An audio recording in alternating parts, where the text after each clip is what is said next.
ના તો કોઈના બાપને નહીં નમવાનો દે મારો ઠાકર અખ દખ નો હાચો સંગાથી હાલે ઈ બેડગ આગળ નથી રાખ્યા કોઈ દી બાપડા બિચારા ચમકાયા છે જેમ યાભે ચમકે તારા ભાવટથી કહીએ છીએ અમે મલધારી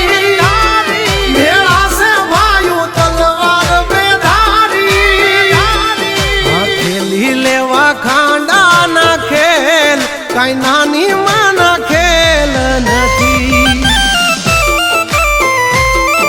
ખરા ટાણે દઈ મેદાન છોડી ઈ વાત અમારી લોય માનતી